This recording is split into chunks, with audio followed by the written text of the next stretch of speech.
नमस्कार साथियों, सामान्य ज्ञान ग्रुप परिवार में आपका एक बार फिर हार्दिक स्वागत है। तो भारत के भूगोल के अंतर्गत जैसे हमने क्लास शुरू कर रखी थी, तो आज की जो हमारी क्लास है वो एक नए टॉपिक के साथ है।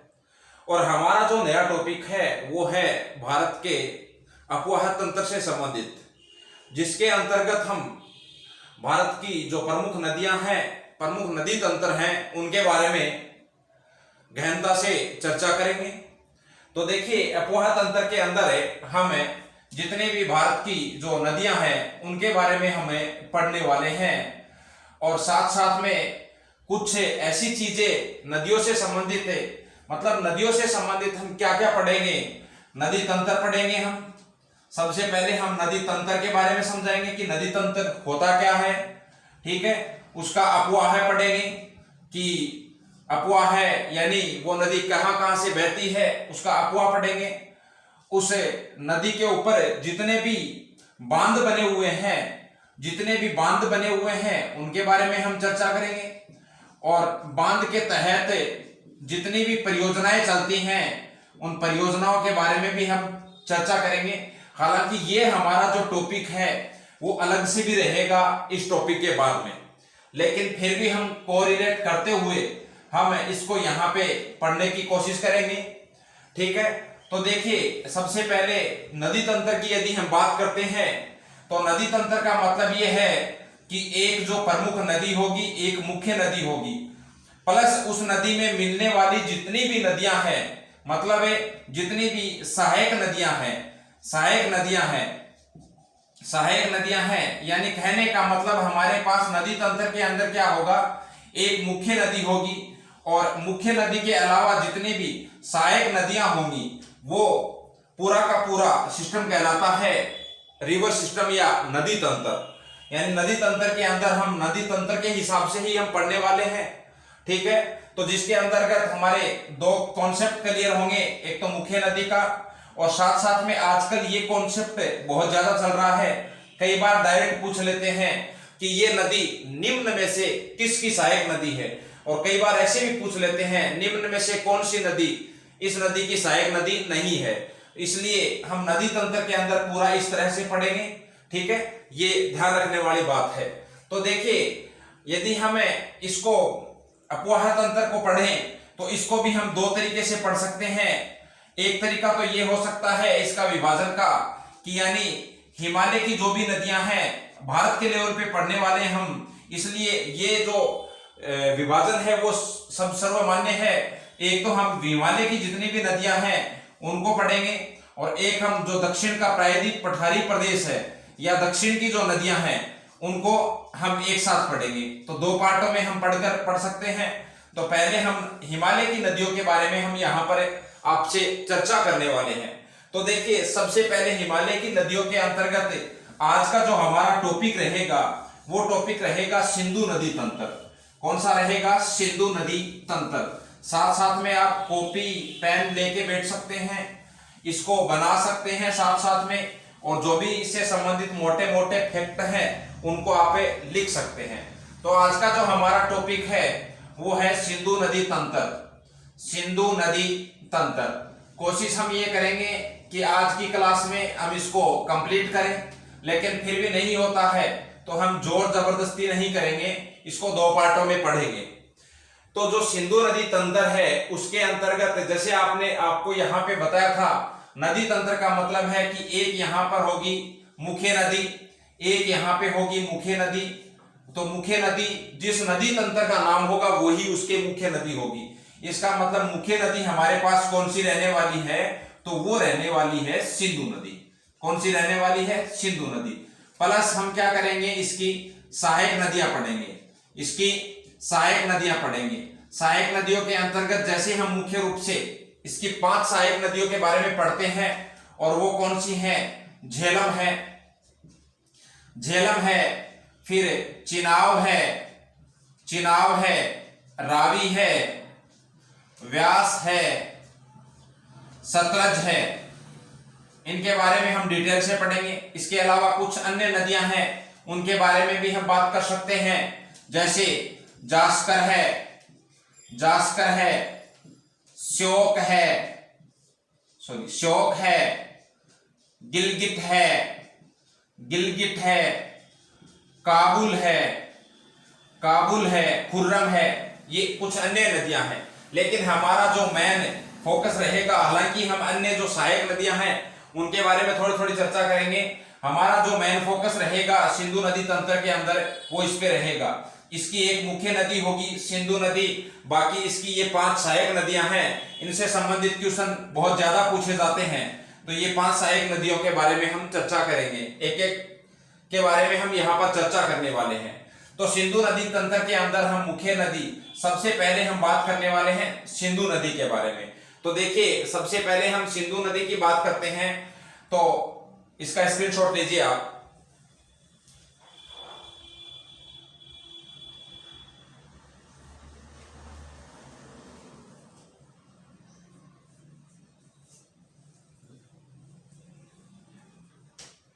इसको मिटा रहा हूं मैं। तो सबसे पहले हम बात करते हैं सिंधु नदी की। सिंधु नदी तंत्र के अंदर हम पढ़ने वाले हैं किसको? सिंधु नदी को। तो देखिएगा, ये सिंधु नदी के बारे में यदि हम बात करते हैं तो सबसे पहले हम डायग्राम के माध्यम से बात करते हैं और उसके बाद में हम एक एक पॉइंट टू द पॉइंट इसकी बात करेंगे। तो देखिए यदि हम बात करते हैं सिंधु नदी की, तो यहाँ एक स्थान है, कैलाश मानसरोवर का नाम आपने सुना होगा। जब हमने पढ़ा था कैलाश श्रेणी भी पढ़ी थी यहाँ, वहां पर कैलाश मानसरोवर है और उसी के पास उससे कैलाश मानसरोवर के पास यहाँ पर एक हिमनद है और उस हिमनद का नाम है बोखर्चू हिमनद। क्या नाम है? बोखर्चू हिमनद या ग्लेशियर। ये एक स्थान है और ये पड़ता कहाँ पे है? तो ये पड़ता है तिब्बत के अंदर। कैलाश मानसरोवर आपको पता ही है कहां पड़ता है? तिब्बत। तो यहां से ये नदी निकलती है सिंधु नदी। इसका मतलब सिंधु नदी का ये क्या हो गया? उद्गम स्थल हो गया। क्या हो गया? उद्गम स्थल हो गया। जैसे हम बात करते हैं उद्गम स्थल होता क्या है? उद्गम स्थल वह होता है जहां से नदी निकलती है। तो यानी डायरेक्ट पहला ही क्वेश्चन हमारा ये हो जाएगा कि सिंधु नदी का उद्गम स्थल कौन सा है? तो उद्गम स्थल बोखर्चू हिमनद है जो कि तिब्बत के अंदर है। दूसरा ऑप्शन आपके पास मानसरोवर झील का भी आ सकता है, क्योंकि मानसरोवर झील के इर्द गिर्द 3 नदियां निकलती हैं, ठीक है, जिसमें एक सिंधु नदी है, सतलज नदी है, एक ब्रह्मपुत्र नदी है। तो उसी कैलाश मानसरोवर के पास एक हिमनद है, एक ग्लेशियर है, बोखर्चू हिमनद। इस ग्लेशियर से यहां से एक नदी निकलती है, यहां से एक नदी निकलती है और ये नदी पहले बहती है तिब्बत के अंदर। मैं ऊपर वाला यहां से मिटा रहा हूं। यहां से एक नदी निकलती है जिसका नाम है सिंधु नदी। लेकिन जब ये नदी यहां से निकलती है तब इस नदी का नाम है, वो क्या होता है?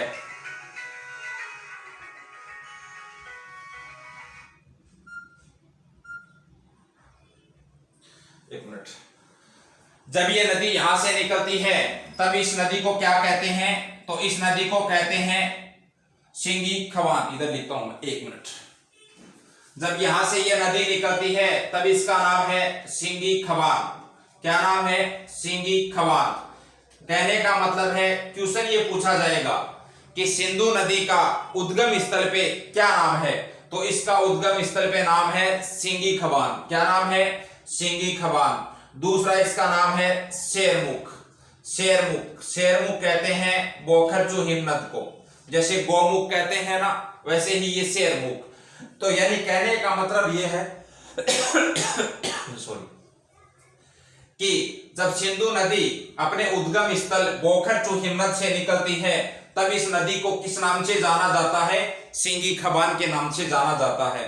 फिर ये सिंगी खवान के नाम से तिब्बत में बहती है और उसके बाद जब ये भारत में प्रवेश करती है, भारत में प्रवेश जिस स्थान पे करती है उस स्थान का नाम है दमचोक। क्या नाम है? दमचोक। और ये पड़ता कहाँ है? ये पड़ता है लद्दाख के अंदर। कहाँ पड़ता है? लद्दाख के अंदर। ठीक है, बात समझ में यहां तक आ गई कि सिंधु नदी कहां से निकली? बोखर्चू हिमनद से। बोखर्चू हिमनद जो कि मानसरोवर झील के पास में है, यहां से यह नदी निकली। उद्गम स्थल पे इस नदी को क्या कहा जाता है? सिंगी खवान कहा जाता है। बाद में ये जब भारत में प्रवेश करती है और भारत के लद्दाख क्षेत्र में ये प्रवेश करती है और लद्दाख क्षेत्र में ये बहती है।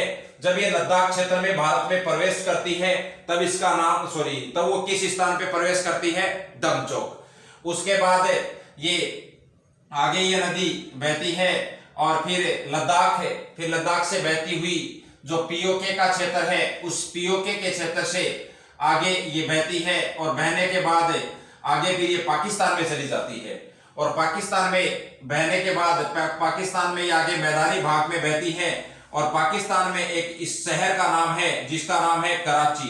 क्या नाम है? कराची। और उस कराची के दक्षिण में यहाँ पर एक बहुत बड़ा डेल्टा का निर्माण करती हुई ये नदी कहाँ गिर जाती है? ये नदी गिर जाती है अरब सागर में। कहाँ गिर जाती है भाई? अरब सागर में गिर जाती है। तो ये इसका समापन स्थल हो गया। यानी ये नदी निकली कहां से? ये नदी निकली तिब्बत। तिब्बत का कौन सा स्थान? बोखरचू हिमनद या फिर मानसरोवर झील के पास से ये नदी निकली। भारत में इसने प्रवेश कहां से किया? दमचौक लद्दाख से। लद्दाख में वही पीओके का जो गिलगिट बाल्टिस्तान वाला, आपको पहले भी मैंने बताया था कि गिलगिट बाल्टिस्तान के बारे में जब थोड़ा सा मैंने जानकारी दी थी आपको पीओके के बारे में, उस समय बताई थी। तो उस क्षेत्र से बहती है गिलगिट बाल्टिस्तान, फिर पाकिस्तान में चली जाती है और कराची के पास ये कहां गिर जाती है?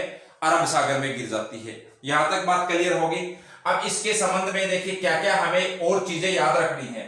तो इसके संबंध में हमें कुछ चीजें याद रखनी है। जैसे हम बात करते हैं कि इसकी कुल लंबाई कितनी है। सबसे पहले हम बात करते हैं कि इस नदी की कुल लंबाई कितनी है। तो इस नदी की लंबाई है 2880 किलोमीटर। 2880 किलोमीटर। ये इस नदी की यहाँ बोखरचू हिमनद से लेकर और यहाँ कराची के पास अरब सागर में गिरती है, वहां तक की इसकी कुल लंबाई है 2880 किलोमीटर, 2880 किलोमीटर। यदि यही बात पूछी जाए कि भारत में इसकी लंबाई कितनी है, भारत में यदि इसकी लंबाई की बात की जाए, केवल भारत में ये नदी जो बहती है तब इसकी लंबाई है 1114 किलोमीटर, 1114 किलोमीटर। मतलब इस नदी की कुल लंबाई 2880 किलोमीटर, जबकि भारत में इसकी लंबाई है 1114 किलोमीटर। ये लंबाई से संबंधित जो भी बातें हैं वो यहाँ पे हो गई। इसके अलावा इससे संबंधित और क्या क्या बातें हैं वो देखिए। यहां जब ये नदी बहती है तो यहाँ पे एक गहरे गार्ज का निर्माण करती है और उस गार्ज का नाम है बुंजी गार्ज। क्या नाम है? बुंजी गार्ज। यहाँ एक गहरे गार्ज का निर्माण करती है। मैंने जब हिमालय पढ़ाया था उस समय गार्ज के बारे में आपको बताया था। तो यहाँ एक गहरे गार्ज का निर्माण करती है और उस गार्ज का नाम है बुंजी गार्ज। और ध्यान रखना, पहला क्वेश्चन तो यही पूछा जाएगा कि बुंजी गार्ज कौन सी नदी के द्वारा बनाया जाता है? सिंधु नदी के द्वारा। ठीक है। ये जो गार्ज है ये विश्व का सबसे गहरा गार्ज है। ध्यान रखना, ये विश्व का सबसे गहरा गार्ज कौन सा है? बुंजी गार्ज है। सबसे गहरा गार्ज कौन सा है? बुंजी गार्ज है। और ये गार्ज बनाती कौन सी नदी है? तो ये बनाती है सिंधु नदी। बात समझ में आ गई? तो यहाँ पे एक गहरा गार्ज बनाती है जिसका नाम है बुंजी गार्ज। इसके अलावा देखिए, इससे संबंधित यदि हम बात करें तो आपको यहाँ पे बताया था कि यह दो पर्वत श्रेणियों के बीच से बहती है। दो पर्वत श्रेणियों के बीच से बहती है और इन दोनों पर्वत श्रेणियों का नाम क्या है? ऊपर है यहाँ पे लद्दाख। क्या नाम है?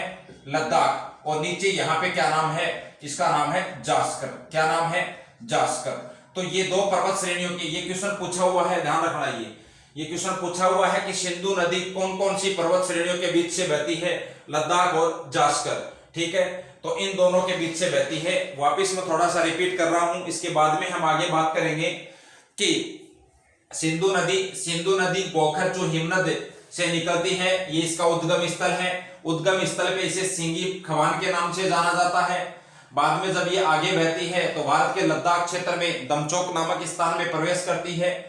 फिर जब भारत में बहती है तो ये लद्दाख और जास्कर पर्वत श्रेणियों के बीच से बहती है। उसके बाद ये एक गोर्ज का निर्माण करती है जिसका नाम है बुंजी गोर्ज, जो कि विश्व का सबसे गहरा गोर्ज है।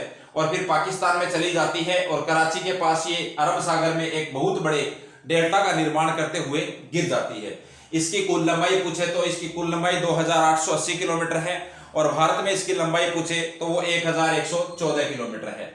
अब देखिए, इससे संबंधित एक बहुत इंपॉर्टेंट है जो वर्तमान में विवादित है, उसकी हम थोड़ी सी बात करते हैं। पहले इसका स्क्रीनशॉट लीजिए, फिर बात करते हैं।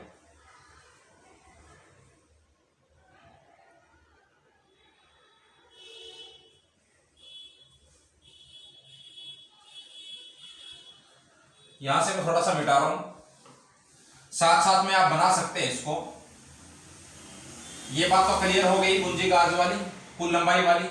इसको मिटा रहा हूं, इसको भी मिटा रहा हूं। देखिए यहां अभी जैसे हमने चर्चा की थी, पीओके में जब ये बहती है ये नदी, और पीओके के कौन से क्षेत्र से, गिलगिट बाल्टिस्तान, यहां इसके ऊपर एक बांध बनाया जा रहा है ना। यहां पे इसके ऊपर एक बांध बनाया जा रहा है, और इस बांध के बारे में थोड़ा सा आप समझने की कोशिश करिए।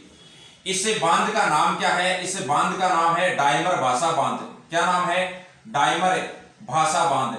डायमर भाषा बांध। ये जो डायमर भाषा बांध है ये पीओके क्षेत्र में बनाया जा रहा है, और पीओके का भी कौन सा क्षेत्र है? गिलगिट बाल्टिस्तान वाला। गिलगिट बाल्टिस्तान वाला, गिलगिट बाल्टिस्तान है।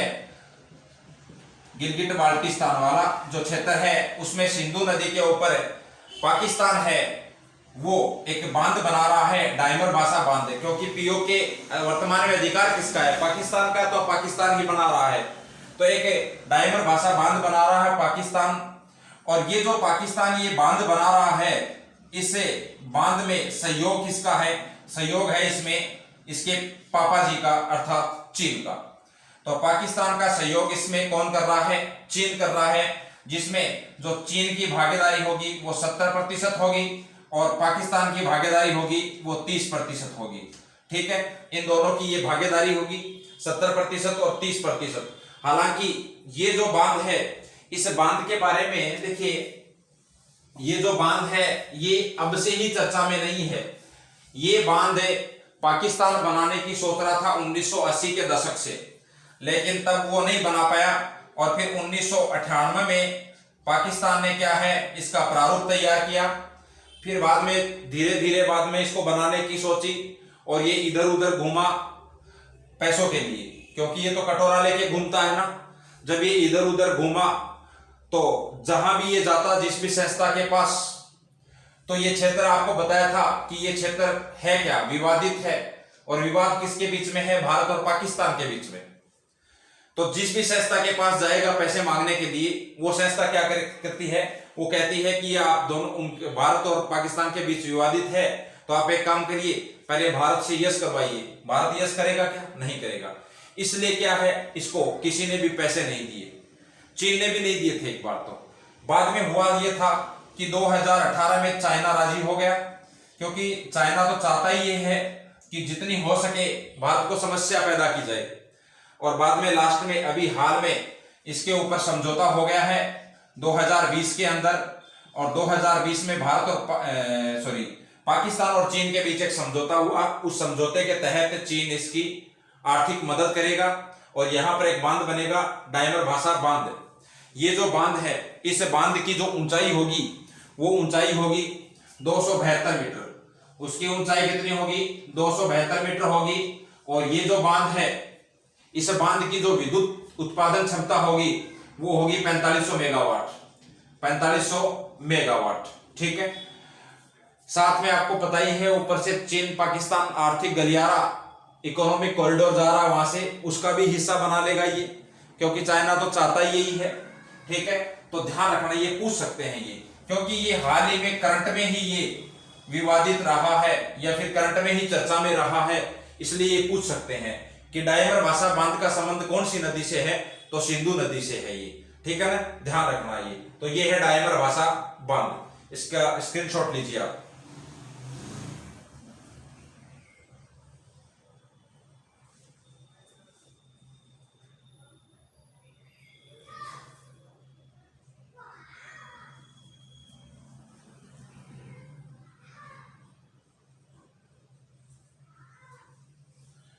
ठीक है, चलो इसको मिटा रहा हूं। अब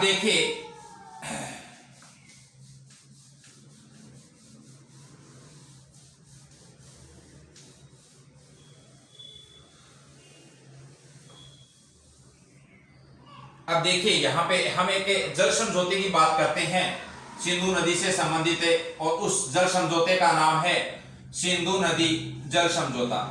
सिंधु नदी जल समझौता। ठीक है, तो ये इस नदी से संबंधित समझौता है, साथ में ही इसकी जो सहायक नदियां हैं उनसे संबंधित भी ये समझौता है, लेकिन नाम है वो सिंधु नदी से संबंधित है। ये जो समझौता है ये 1960 में होता है, और ये किस किस के बीच में होता है, तो ये भारत और पाकिस्तान के बीच में होता है। भारत और पाकिस्तान के बीच एक समझौता होता है जिसका नाम है सिंधु नदी जल समझौता 1960। इस समझौते के तहत होता क्या है कि जो पश्चिमी 3 नदियां हैं, पश्चिमी 3 नदियां कौन सी, एक है सिंधु नदी, अभी हम बताएंगे पश्चिमी और पूर्वी के बारे में, और एक है झेलम नदी, एक है झेलम नदी, और इसके नीचे एक नदी है चिनाब नदी। ये जो 3 नदियां हैं, इन 3 नदियों का 80% पानी का जो उपयोग है वो कौन करेगा, वो पाकिस्तान करेगा, इस सिंधु जल समझौते के तहत है। ठीक है, और ये समझौता हुआ था किसकी मध्यस्थता से, विश्व बैंक की मध्यस्थता से।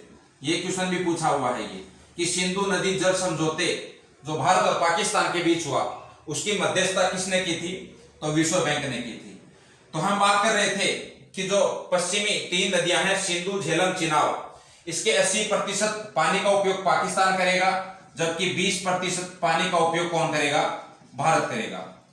जबकि इसके नीचे पूर्वी नदियां हैं 3, और उनका नाम क्या है, एक का नाम है रावी, एक का नाम है व्यास, और एक का नाम है सतलज। ये जो 3 पूर्वी नदियां हैं इनके 20% पानी का उपयोग कौन करेगा, पाकिस्तान करेगा, और 80% पानी का उपयोग कौन करेगा, भारत करेगा। ध्यान रखना ये। तो ये सिंधु नदी जल समझौता है। तो अब इन नदियों से संबंधित जब भी इन नदियों के ऊपर कोई बांध बनता है, जब भी, तो वो विवादित हो जाता है। पाकिस्तान बार बार आरोप लगा रहा है कि जब भी कोई भी बांध, जैसे हम आगे पढ़ेंगे, जब भी कोई भी बांध बनेगा, चाहे रावी पे बनेगा, झेलम पे बनेगा, चिनाब पे बनेगा, जब भी बांध बनाएगा तो पाकिस्तान इसका विरोध करता है। क्यों? वो विरोध इसलिए करता है क्योंकि उसको पानी इतना मिल नहीं पाता है, और वो कहता है कि 1960 का जो सिंधु नदी जल समझौता हुआ है उसका भारत उल्लंघन कर रहा है, जिसकी चर्चा हम आगे करने वाले हैं। तो ये सिंधु नदी जल समझौता था 1960 में, इसका भी स्क्रीनशॉट लीजिए।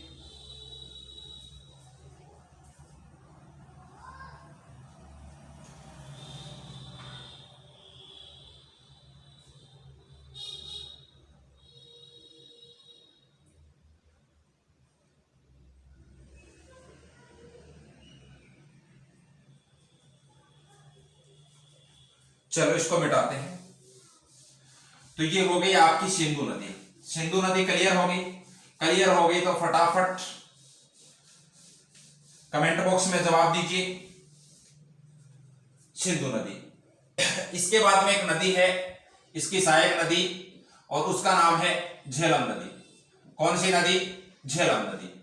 इस झेलम नदी को प्राचीन काल में किस नाम से जाना जाता था? वितस्ता के नाम से जाना जाता था। अब देखिए, जैसे हमने अभी चर्चा की थी, यहां बोखरचू हिमनद से यहां से एक नदी निकलती है, और अरब सागर में यहां एक नदी गिर जाती है। इस नदी का नाम क्या था? सिंधु नदी। ठीक, यहां देखिए हम बात कर रहे हैं झेलम नदी की। ये झेलम नदी कहां से निकलती है? यहां झेलम नदी का उद्गम स्थल है, और इस जगह का नाम है बेरीनाग झील। क्या नाम है? बेरीनाग झील। ठीक है ना? झेलम नदी बेरीनाग झील से निकलती है। जब नाक काट लेता है तो आदमी झेल नहीं पाता है। इस तरह से इसका उद्गम स्थल आप याद कर सकते हो। शेषनाग झरना भी यहां पे ऑप्शन में आता है। इसी के पास एक झरना है शेषनाग, तो वो भी ऑप्शन में आ सकता है। शेषनाग, ध्यान रखना ये शेषनाग। तो यहां से इसका जो उद्गम स्थल है वो बेरीनाग है, और ये लद्दाख का क्षेत्र है। कहां का क्षेत्र है ये? वर्तमान में कहां आता है ये? लद्दाख में आता है ये, ध्यान रखना ये है ना। ऑप्शन में जम्मू कश्मीर भी आ सकता है पीछे के हिसाब से। तो ध्यान रखना, बेरीनाग झील से यहां से एक नदी निकलती है, और जिसका नाम है झेलम नदी। ये नदी आगे बहती है यहां पे, और फिर आगे जाके पाकिस्तान में, यहां पाकिस्तान में एक नदी में मिल जाती है, और उस नदी का नाम है चिनाब नदी। कौन सी नदी? चिनाब नदी। ध्यान रखना, चिनाब नदी में आगे जाके ये किस में मिल जाती है? चिनाब नदी में। तो चिनाब नदी हमने अभी पढ़ी नहीं है, तो एक बार इसको होल्ड यही कर लीजिए कि वेरीनाग झील से नदी निकली, झेलम नदी, भारत में वही पाकिस्तान में जाके किसमें मिल गई, चिनाब नदी में मिल गई है। पाकिस्तान में जाके किसमें मिल गई, ये चिनाब नदी में मिल गई। ठीक है, इससे संबंधित क्या क्या चीजें हमें याद रखनी है।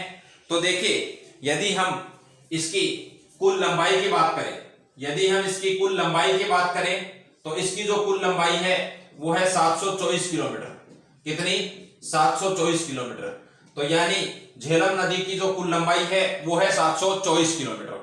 ठीक है, इसके अलावा देखिए, इससे संबंधित हम क्या बात याद कर सकते हैं कि इसी झील के किनारे एक शहर है और उसका नाम है श्रीनगर। तो श्रीनगर है वो कौन सी नदी के किनारे है, तो वो है झेलम नदी के किनारे।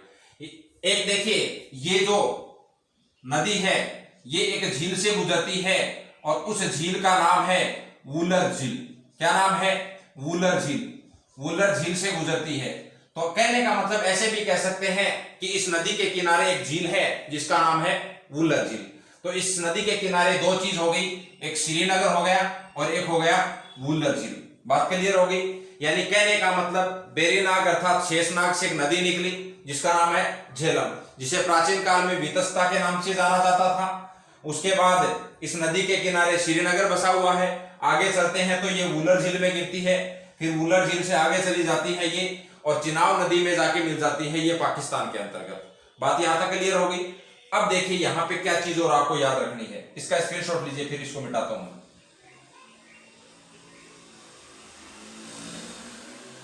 ले लिया होगा, देखिए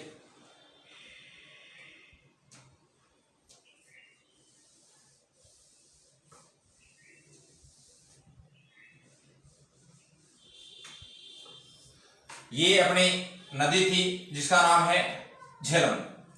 ये जो नदी है, इस नदी की एक सहायक नदी है और उस नदी का नाम है किशन गंगा। क्या नाम है, किशन गंगा। झेलम की एक सहायक नदी है जिसका नाम है किशन गंगा। क्या नाम है, किशन गंगा। इसी किशन गंगा का दूसरा नाम और है नीलम, भी इसी नदी को कहा जाता है। किशन गंगा या नीलम झेलम नदी की एक सहायक नदी है। इस नदी के ऊपर एक परियोजना चलती है और उस परियोजना का नाम है किशन गंगा परियोजना। क्या नाम है, किशन गंगा परियोजना। ये जो किशन गंगा परियोजना है ये इस किशन गंगा नदी पे चलती है, जो किसकी सहायक नदी है, झेलम की सहायक नदी है। ये किशन गंगा परियोजना है। इसके अंतर्गत होता क्या है, इसके तहत यहाँ पे एक बांध बनाया गया है और इस बांध का नाम है किशन गंगा बांध। क्या नाम है, किशन गंगा बांध। यहाँ किशन गंगा बांध बनाया गया है किशन गंगा नदी के ऊपर, और इस बांध से डायरेक्ट एक नहर के माध्यम से यहाँ पे झेलम नदी से जोड़ा गया है।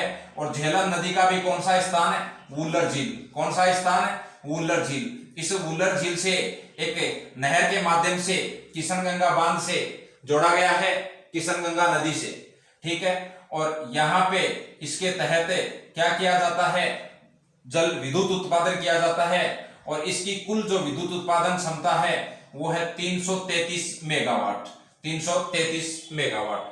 तो ये ध्यान रखना, इसके तहत पाकिस्तान इसका विरोध इसलिए कर रहा है क्योंकि भारत क्या करता है, यहां से इसने बांध बना लिया, पानी को रोका, इस पानी को इधर डाइवर्ट किया और यहाँ पे काम में लिया। काम में लेने के बाद शेष जो पानी है वो वुलर झील में छोड़ दिया। तो वुलर झील में जब भी पानी की कमी आती है तो आपूर्ति हो जाती है इसके माध्यम से। इसलिए पाकिस्तान इसका विरोध कर रहा है। इसलिए किशन गंगा परियोजना भारत और पाकिस्तान के बीच विवादित है। ये भारत और पाकिस्तान के बीच विवादित है, ध्यान रखना ये।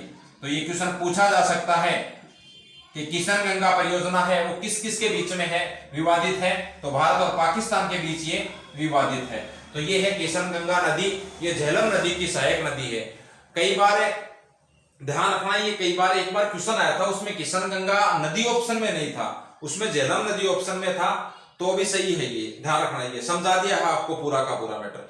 किशन गंगा परियोजना किशन गंगा नदी पे चलती है और ये किशन गंगा नदी है किसकी सहायक नदी, झेलम नदी की सहायक नदी है।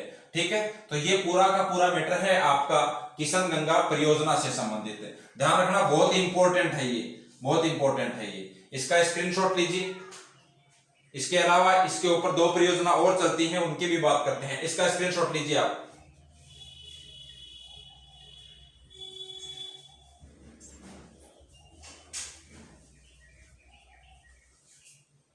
यही लिख लेता हूं मैं।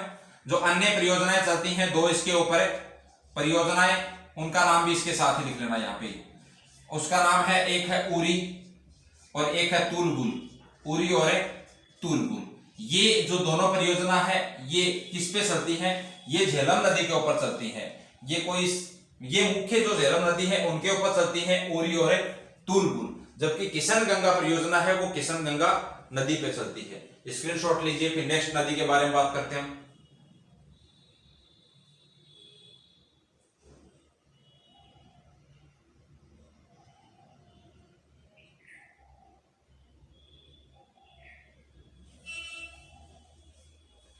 चलो मिटा देते हैं इसको। नेक्स्ट जो नदी है उसका नाम है चिनाब नदी। तो हेडिंग डालिए चिनाब नदी। चिनाब नदी,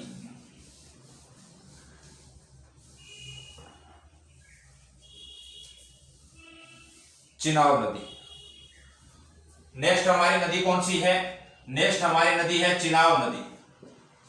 चिनाब नदी, जैसे देखिए हमने अभी चर्चा की थी, यहां से एक नदी निकलती पोखरचुन हिमनद से, सिंधु नदी अरब सागर में जाके गिर गई है। इधर से हमने एक नदी पढ़ी थी यहां से झेलम नदी, और यहाँ ये पाकिस्तान का झंग नाम स्थान है, हालांकि ये ध्यान नहीं रखना इतना, वहां चिनाव में मिल जाती है। और इधर से चिनाव के बारे में हमें पढ़ना है। यहाँ पे एक दर्रा है और उस दर्रे का नाम है बाड़ा लापचा दर्रा। आपको बताया था बाड़ा लापचा दर्रा कहाँ है? कमेंट बॉक्स में जवाब दो। बाड़ा लापचा दर्रा कहाँ है? इस दर्रे से ये नदी निकलती है, चिनाव नदी। कहाँ है बाड़ा लापचा दर्रा? ये बाड़ा लापचा दर्रा कहाँ है? हिमाचल प्रदेश में। इस दर्रे के दोनों ओर से 2 नदियां निकलती हैं, एक चंदर और एक भागा। इस तरह से 2 नदियां निकलती हैं, एक ऊपर से निकलती है, एक नीचे से। आगे जाके ये दोनों मिल जाती हैं, ऊपर ये चंदर और नीचे ये भागा। चंदर और भागा के रूप में 2 नदियां निकलती हैं बाड़ा लापचा दर्रा के दोनों तरफ से, और आगे जाके दोनों ये नदियां मिल जाती हैं, और ये नदी कहलाती है चिनाब नदी। क्या कहलाती है? चिनाब नदी। चिनाब नदी, ठीक है। ये चिनाब नदी आगे हिमाचल प्रदेश से फिर चली जाती है ये जम्मू कश्मीर में, जम्मू कश्मीर में बहती हुई पाकिस्तान में चली जाती है। और पाकिस्तान का आपको बताया है कि झंग नामक जो स्थान है, उस स्थान पर ऊपर से झेलम नदी आके इसमें मिल रही है। इस नदी की चर्चा हम कर चुके हैं, इस नदी की चर्चा हम कर चुके हैं। उसके बाद ये आगे चली जाती है पाकिस्तान में, और पाकिस्तान का एक स्थान है जिसका नाम है मिठानकोट। कौन सा? मिठानकोट। और मिठानकोट में जाके ये किसमें मिल जाती है? ये मिठानकोट में जाके मिल जाती है सिंधु नदी के अंदर। तो चिनाब नदी का उद्गम स्थल है वो बाड़ा लापचा दर्रा है, वहां से 2 नदियां निकलती हैं, चंद्रा और भागा। चंद्रा और भागा आगे दोनों नदियां मिलती हैं, तब ये कहलाती है चिनाब नदी। फिर बाद में हिमाचल प्रदेश में बहने के बाद ये चली जाती है कहां पे? हिमाचल प्रदेश में बहने के बाद चली जाती है ये जम्मू कश्मीर में, और जम्मू कश्मीर से चली जाती है ये पाकिस्तान में, और पाकिस्तान के मिठानकोट में ये किसमें मिल जाती है? सिंधु नदी में। बात क्लियर हो गई यहां तक? ठीक है। अब इस नदी से संबंधित और क्या क्या बातें हैं जो हमें याद रखनी है? इसकी जो कुल लंबाई है, इसकी जो कुल लंबाई है, इसकी जो कुल लंबाई है वो कुल लंबाई है 1180 किलोमीटर। कितनी? 1180 किलोमीटर। और इस नदी के ऊपर भी, इस नदी के ऊपर भी 3 परियोजनाएं चलती हैं। 3 परियोजनाएं चलती हैं, वो ध्यान रखना है। और ये परियोजनाएं भारत और पाकिस्तान के बीच विवादित भी हैं, जिनमें एक परियोजना है जिसका नाम है दुलस्ती, दुलस्ती, एक है सलाल, एक है सलाल, और एक है बगलीहार, एक है बगलीहार, बगलीहार। तो ये 3 परियोजनाएं चलती हैं किसके ऊपर? चिनाब नदी के ऊपर। अभी जब ये तीनों, इन तीनों में से ये जो 2 परियोजनाएं हैं दुलस्ती और बगलीहार, ये दोनों की दोनों परियोजनाएं हैं, ये भारत और पाकिस्तान के बीच विवादित हैं। विवाद का कारण आपको पीछे बताया था कि इनके बीच विवाद क्यों रहता है। तो एक तो परियोजना है जिसका नाम है दुलस्ती, एक परियोजना है जिसका नाम है बगलीहार, और एक परियोजना है जिसका नाम है सलाल। ये तीनों परियोजनाएं किस नदी के ऊपर हैं? चिनाब नदी के ऊपर। और तीनों की तीनों कहां है? ये तीनों की तीनों जम्मू कश्मीर के अंदर है। इस तरह से तीनों की तीनों ये जम्मू कश्मीर के अंदर है, ये ध्यान रखना। तो यहाँ पे 3 परियोजनाएं चलती हैं, दुलस्ती बगलीहाल सलाल, दुलस्ती बगलीहाल सलाल, ध्यान रखना ये। तो इसके ऊपर कितनी परियोजनाएं हैं? टोटल 3 परियोजनाएं हैं। वापिस रिपीट कर रहा हूं, चिनाब नदी बाड़ा लापचा दर्रा के दोनों तरफ से निकलती है, ऊपर चंद्रा के रूप में, नीचे भागा के रूप में। आगे जाके ये नदी मिल जाती है तब चिनाब कहलाती है। फिर आगे ये जब जम्मू कश्मीर में बहती है हिमाचल प्रदेश के बाद में, तब इसके ऊपर 3 परियोजनाएं हैं, दुलस्ती बगलीहाल सलाल। फिर पाकिस्तान में चली जाती है, ऊपर जंग नामक स्थान पे एक नदी आती है और उस नदी का नाम है झेलम। झेलम का पानी लेके आगे चली जाती है ये पाकिस्तान में सिंधु नदी में, और सिंधु नदी में एक स्थान है मिठानकोट, वहां जाके ये सिंधु नदी में मिल जाती है। और इसकी कुल लंबाई कितनी है? 1180 किलोमीटर है। ठीक है, इसका स्क्रीनशॉट लीजिए।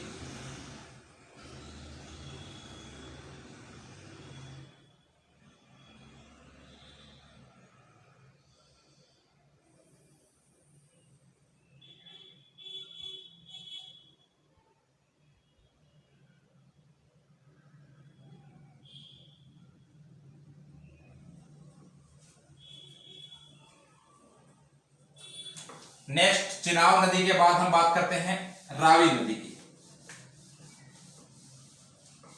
रावी नदी की, अच्छा, इसका भी एक प्राचीन नाम है, वो नहीं लिखा हमने। इसका प्राचीन नाम है, वो है अस्किनी। अस्किनी, चिनाब नदी का प्राचीन नाम क्या है? अस्किनी। ठीक है, तो ये ध्यान रखना ये। अब नेक्स्ट नदी बात करते हैं हम रावी नदी। कौन सी नदी? रावी नदी। रावी नदी, इसका जो प्राचीन नाम है, एक तो इसके 2 नाम मिलते हैं, एक तो प्रोशनी, परुषिणी, और एक मिलता है इरावती। इरावती, एरावत मत कर देना, एरावत हाथी को कहा जाता है। रावी नदी के 2 नाम है, परुषनी, इरावती। ये दोनों इसके प्राचीन नाम है। प्राचीन काल में रावी नदी को इन्हीं नामों से जाना जाता था। जैसे हमने बात की थी, अभी वापिस मैं बना रहा हूं, ये हो गई आपकी सिंधु नदी, इसके बाद में ये हो गई झेलम नदी, यहां पे नीचे हो गई ये चिनाब नदी, ये हो गई चिनाब नदी। ठीक, यहां तक हम पढ़ चुके हैं। अब हम पढ़ रहे हैं रावी नदी के बारे में। तो यहां हिमाचल प्रदेश में एक दर्रा है और उस दर्रे का नाम है रोहतांग दर्रा। कौन सा दर्रा? रोहतांग दर्रा। रैसे रोहतांग, रैसे रावी, रैसे रोहतांग, रैसे रावी। ठीक है, यहां से एक नदी निकलती है और इस नदी का नाम क्या है? रावी नदी। क्या नाम है?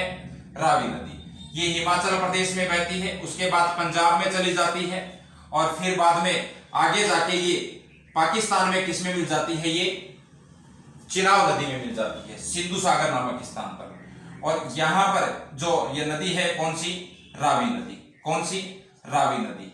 इस नदी की लंबाई की यदि हम बात करें तो इसकी लंबाई है लगभग 720 किलोमीटर। 720 किलोमीटर इस नदी की कुल लंबाई है। इस नदी के ऊपर भी 2 बांध बने हुए हैं। एक बांध आपको हिमाचल प्रदेश में मिलेगा और एक बांध आपको पंजाब में मिलेगा। एक बांध कहां मिलेगा? पंजाब में मिलेगा। यहां पे जो बांध है हिमाचल प्रदेश में, उस बांध का नाम है चमेरा बांध। क्या नाम है? चमेरा बांध। ये चमेरा बांध कहां है? ये हिमाचल प्रदेश में है ये, हाँ। एक बांध आपको मिलेगा पंजाब में और इस बांध का नाम क्या है? थीन बांध। क्या नाम है? थीन बांध। और इसे वर्तमान में कहा जाता है रणजीत सागर बांध। रणजीत सागर बांध। तो रणजीत सागर बांध और थीन बांध अलग नहीं है, दोनों एक ही बांध के नाम है। थीन बांध प्राचीन नाम है, वर्तमान में इसे रणजीत सागर बांध के नाम से जाना जाता है। और ये बांध है कहां पे? तो ये बांध है पंजाब के अंदर। ये बांध कहां पे है? पंजाब में। तो यानी रावी नदी की यदि हम बात करें तो रावी नदी हिमाचल प्रदेश के रोहतांग दर्रे से निकलती है, हिमाचल प्रदेश में बहती है, पंजाब में बहती है और पाकिस्तान में जाके ये चिनाब नदी में मिल जाती है। ऊपर ये कौन सी नदी आ रही है?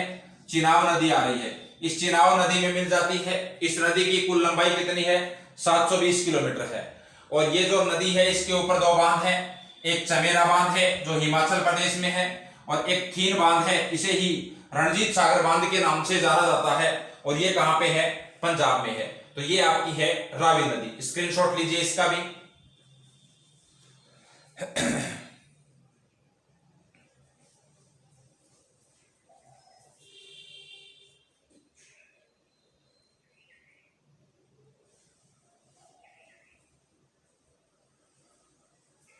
चलो इसको मिटा रहे हैं।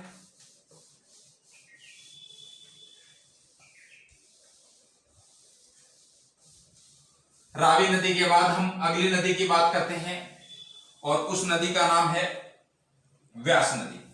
क्या नाम है? व्यास नदी। हम क्रम से पढ़ रहे हैं, ध्यान रखना, उत्तर से दक्षिण हमारा ये क्रम है।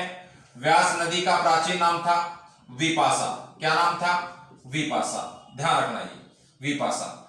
देखिए इधर जैसे हमने बात की थी, वापिस ये हो गई आपकी सिंधु नदी, ये हो गई आपकी झेलम नदी, ये हो गई आपकी चिनाव नदी, चिनाव नदी, ये हो गई आपकी कौन सी? रावी नदी। इस नदी के नीचे इस रोहतांग दर्रे के पास से ही यहाँ एक स्थान है, रोहतांग दर्रे के पास ही, और उसका नाम है व्यास कुंड। क्या नाम है? व्यास कुंड। और ये भी कहाँ पे है? हिमाचल प्रदेश में। तो देखिए हिमाचल प्रदेश से 3 नदियां निकल गई ना। एक नदी ये हो गई आपकी कौन सी? चिनाव, एक हो गई रावी, और तीसरी हमारी हो गई व्यास। ये व्यास कुंड रोहतांग दर्रे के पास से ही इस नदी का उद्गम होता है, और यह नदी हिमाचल प्रदेश में बहती है। कौन सी? व्यास नदी, जिसे विपाशा के नाम से जाना जाता था।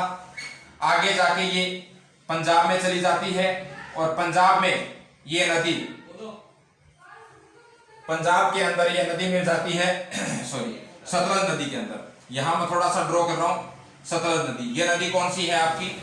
सतलज नदी। ये है सतलज नदी।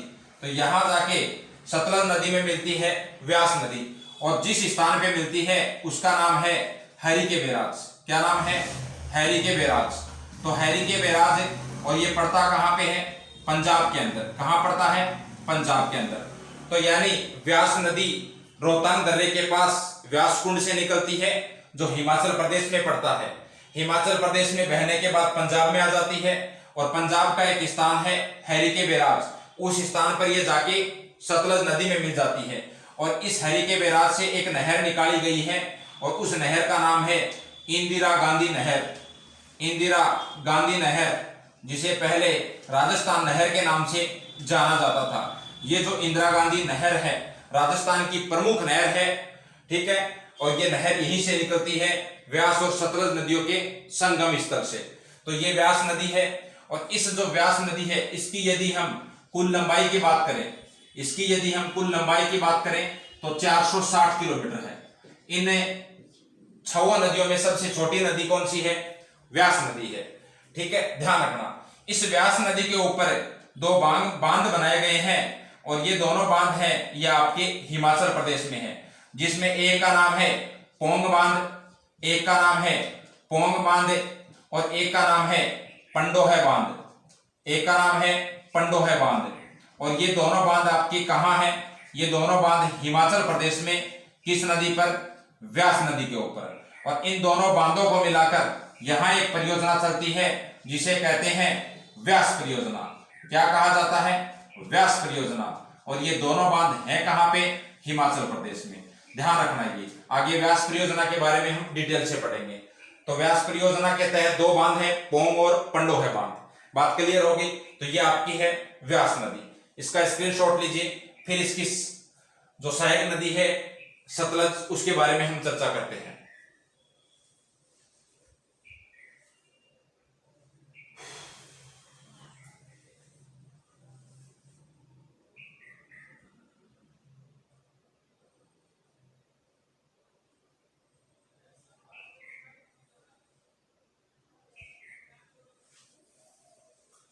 चलो मिटा दें इसको।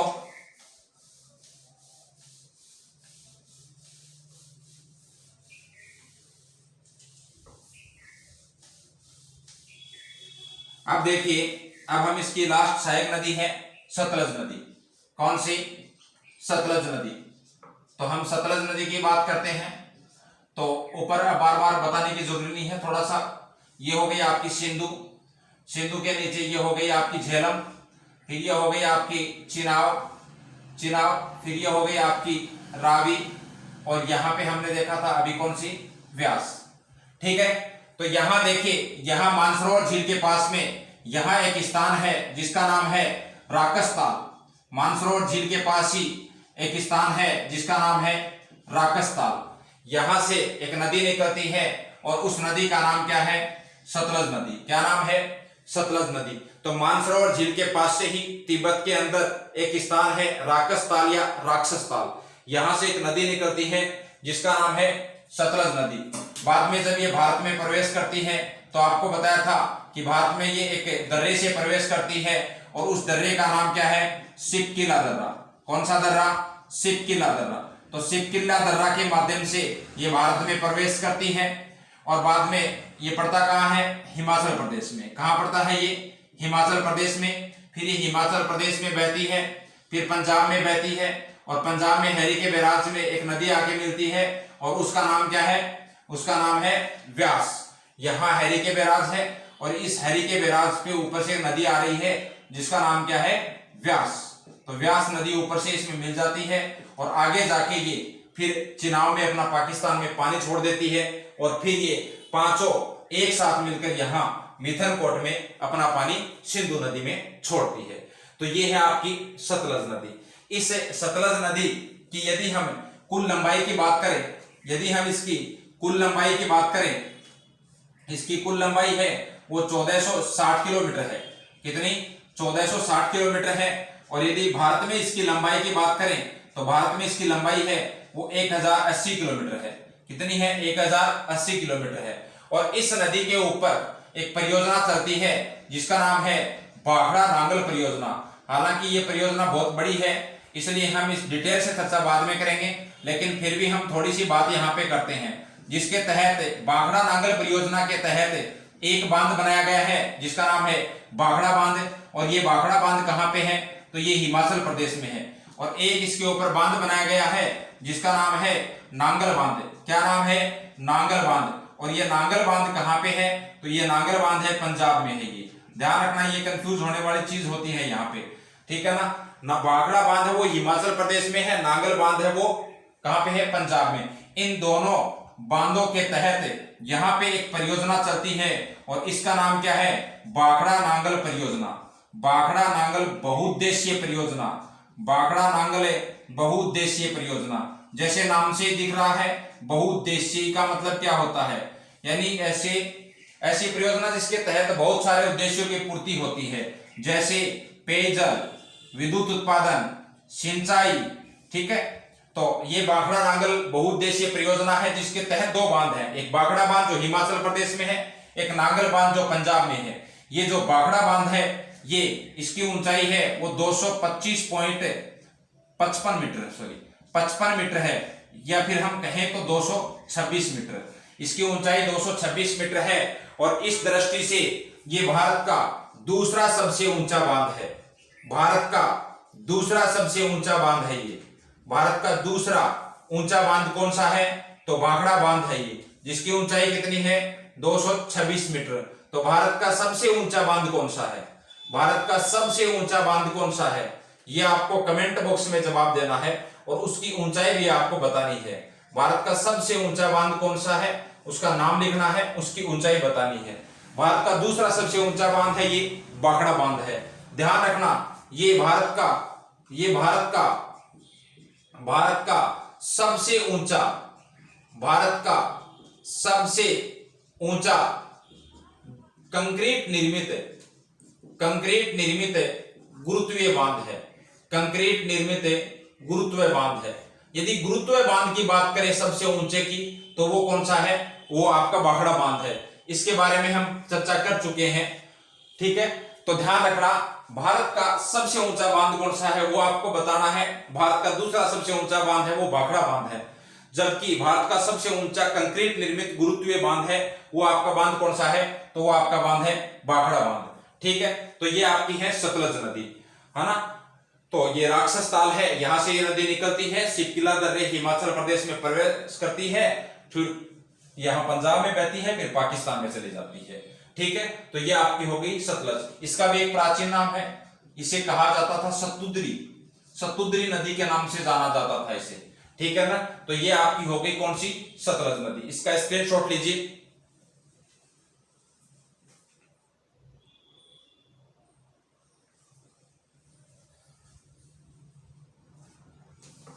अब देखिए एक बार वापस एक साथ बात करते हैं पूरी नदियों की, और इनके बीच में पड़ने वाले जो दोआब हैं उनकी भी हम थोड़ी सी चर्चा करते हैं। तो देखिए, वापस मैं रिपीट कर रहा हूं, थोड़ा सा पूरा डायग्राम एक साथ बना रहा हूं मैं, आप भी बनाइए।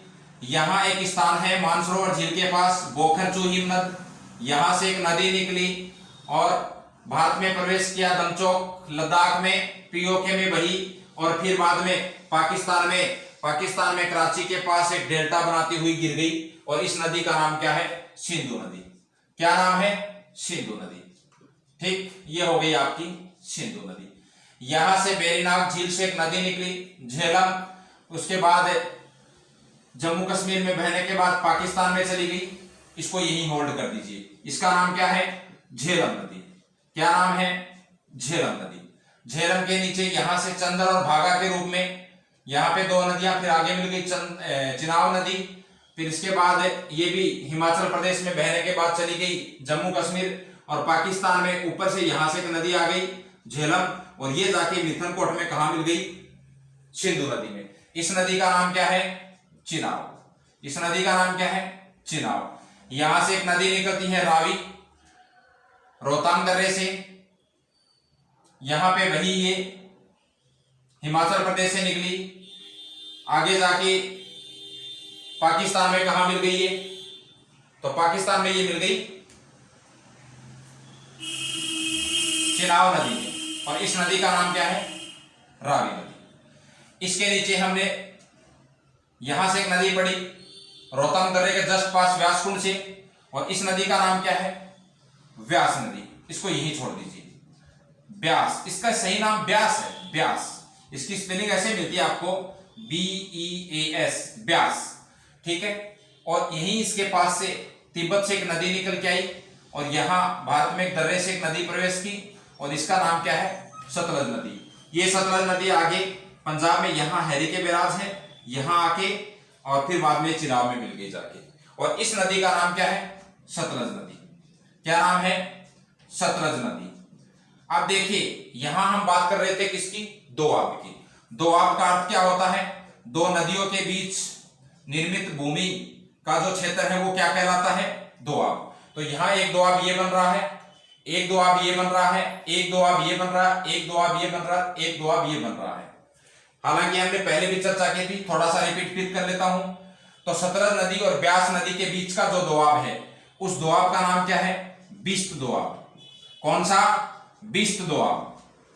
ये बिस्त दोआब है। बिस्त की स्पेलिंग ऐसे लिख सकते हैं, BIST, याद कर सकते हैं। मैंने कहा बी से ब्यास, बी से ब्यास, ऐसे सतलज। हालांकि ये नाम ऐसे नहीं रखा गया है, ये सिर्फ एक ट्रिक बनाई गई है। बी से ब्यास, ऐसे सतलज, यानी बिस्त दोआब है वो सतलज नदी और ब्यास नदी के बीच में। ब्यास नदी और रावी के बीच में यहां पे एक दोआब है, और जिसका नाम है बारी दोआब। कौन सा?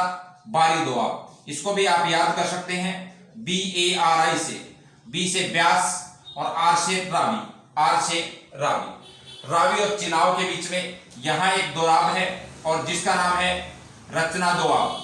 क्या नाम है? रचना दोआब। इसको भी आप ऐसे याद कर सकते हो, रचना की स्पेलिंग लिख के, है ना, आर से रावी और CH से चिनाब। तो रचना हो गया रावी और चिनाब के बीच में। यहां एक दोआब है जिसका नाम है चार्ज दोआब। क्या नाम है? चार्ज। इसको भी स्पेलिंग से याद कर सकते हो आप, CHAJ, CH से चिनाब और J से झेलम। और सिंधु का हमें यहां झेलम और सिंधु के बीच में है, वो है सिंधु सागर दोआब। कौन सा? सिंधु सागर दोआब। ये नाम रह जाएगा आपका सिंधु से। तो ये कुछ दोआब हैं जो इन नदियों के बीच में है। ये नाम कई बार पूछते हैं, ये ध्यान रखना। ये तो ये आपका सिंधु नदी तंत्र कंप्लीट है। अच्छे से इसको पढ़ना, समझना। समझ में नहीं आए तो दोबारा वीडियो को देखना। ठीक है, लाइक करना, कमेंट करना, शेयर करना। ओके, धन्यवाद। फिर मिलते हैं।